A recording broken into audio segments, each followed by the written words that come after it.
Attack on Titan के season 4 का part 2 release हो गया है। इससे पहले कि आप खंगालना शुरू करें कि ये क्या आ गया जिसके 4 सीजन आ गए और हमें भनक तक नहीं लगी, हम ही बता देते हैं ये एक एनीमे सीरीज है। हालांकि इंडिया में अभी किसी प्लेटफॉर्म पर legally attack on Titan release नहीं हुई है, लेकिन जेन ज़ी के बीच इस शो के नए सीजन को लेकर उत्सुकता चरम पर है। सिर्फ अटैक ऑन टाइटन ही नहीं, आज बहुत से एनीमे शोज यूथ के बीच खासी पॉपुलैरिटी रखते हैं। तो आखिर ऐसा क्या है इस एनीमे की दुनिया में जो लोगों को इतना भाता है? आइए आज आपको इसका पूरा तिया पांचा समझा ही देते हैं। सबसे पहले जानेंगे एनीमे होता क्या है।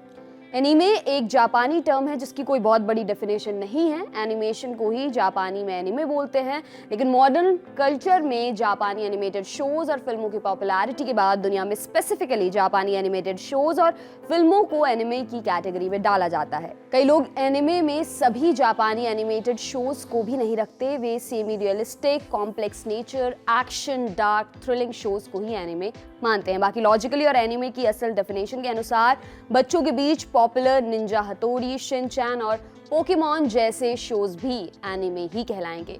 एनीमे की जो आर्ट स्टाइल है वो बाकी वर्ल्ड के एनिमेटेड कंटेंट से अलग होती है। एनीमे शोज में दिखने वाले कैरेक्टर के चेहरे ज्यादा तीखे, बाल फैले हुए और आंखें बड़ी बड़ी होती हैं। तो कहां से हुई एनीमे की शुरुआत? ज्यादातर एनीमे शोज और फिल्में मांगा नाम से प्रचलित एक तरीके की कॉमिक्स पर बेस्ड होती हैं। 60 के दशक में रिलीज हुई स्पीड रेसर पहली एनीमे फिल्म थी जो अमेरिका में खासी लोकप्रिय हुई थी। 1980 तक एनीमे शोज और फिल्मों ने वर्ल्ड ऑडियंस के बीच भी अपनी छाप छोड़ दी थी।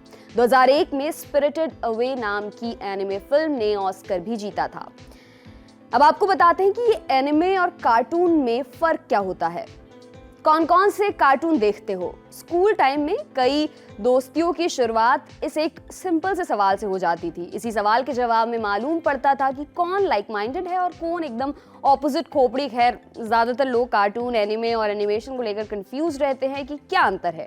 बिल्कुल लोड नहीं लेना है, आज हम आपके कार्टून और एनीमे से जुड़े सारे डाउट्स मिटा देंगे। कार्टून क्या है?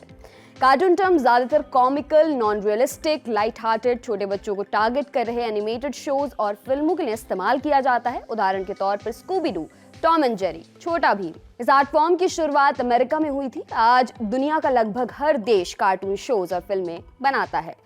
हमारी सोसाइटी में एक मिथ है कि ये एनिमेटेड शोज या फिल्में सिर्फ बच्चों के देखने के मकसद से होती हैं। तो भाई साहब, ऐसा बिल्कुल नहीं है। जिस तरीके से लाइव एक्शन फिल्में हर उम्र, हर वर्ग और अलग अलग जॉनर के हिसाब से बनती हैं, उसी तरह एनिमेटेड शोज और फिल्में भी हर उम्र की ऑडियंस के लिए बनती हैं। कई एनिमेशन फिल्में तो रेटेड आर कैटेगरी यानी सिर्फ एडल्ट्स के लिए ही होती हैं। वैसे आजकल जेन ज़ी में एनिमे को लेकर क्रेज काफी बढ़ा हुआ है, लेकिन मिलेनियन प्रजाति भी पोकेमॉन, ड्रैगन बॉल जी, जोरो देखते हुए बड़ी हुई है, यानी पूरे चौड़े में बीन देयर डन दैट कर सकते हैं। वी होप एनिमे को लेकर आपके सारे डाउट क्लियर हो गए होंगे। तो चलिए अब आपको चलते चलते एनिमे के मस्ट वॉच शोज भी रेकमेंड करते जाते हैं। एंजॉय। कहानी है एक हाई स्कूल में पढ़ रहे बच्चे की, जिसे एक दिन ऐसी नोटबुक मिलती है जिस पर वो जिसका भी नाम लिखता है उस पर मौत मंडराने लगती है। एनिमे देखने की शुरुआत इस शो से करेंगे तो बहुत बढ़िया है। ये स्टोरी है साइतामा की। साइतामा सुपर हीरो है जो एक ही मुक्के में बड़े से बड़े विलन को चित कर देता है, लेकिन धीरे धीरे इस तरीके की बिना किसी चैलेंजिंग फाइट के वो बोर हो जाता है। आगे क्या होता है इसके लिए आपको देखनी पड़ेगी ये सीरीज।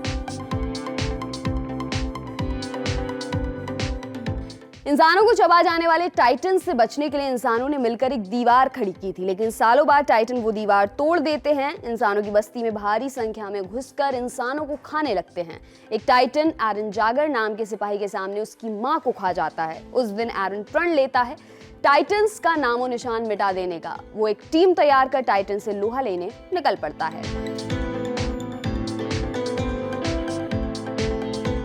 ये एडवर्ड और एल्फोंस नाम के दो भाइयों की कहानी है जो अपनी मरी हुई मां को एल्केमी के जरिए जिंदा करने की कोशिश करते हैं, लेकिन इस प्रक्रिया में कुछ ऐसा हो जाता है कि एडवर्ड अपना एक हाथ और पैर गंवा देता है। वहीं एडवर्ड का पूरा शरीर ही गायब हो जाता है। उसकी आत्मा एक सैनिक के कवच में जाकर बस जाती है।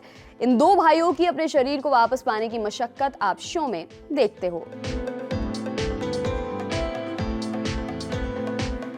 वेम्पायर और ड्रैकुला मिलकर दुनिया से इंसानों और इंसानियत का नामो निशान मिटाने में लगे हुए हैं। ऐसे में बेलमोंट क्लैन नाम का योद्धा टीम बनाकर इनका खात्मा करने लगता है।